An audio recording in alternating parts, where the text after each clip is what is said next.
You are riding aboard the Mark 7, the latest generation of Disneyland monorails. When Walt Disney introduced this attraction in 1959, it was the first daily operating monorail system in the Western Hemisphere.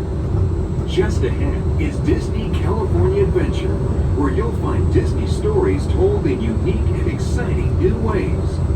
That towering fortress in the distance is home to the Taban Collection, where the collector showcases his newest acquisitions, the Guardians of the Galaxy.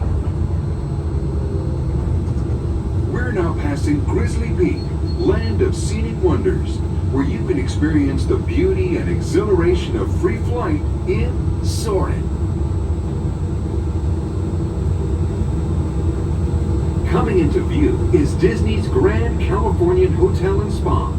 This imaginary masterpiece was inspired by the state's natural wonders and features the arts and crafts style of the 19th century.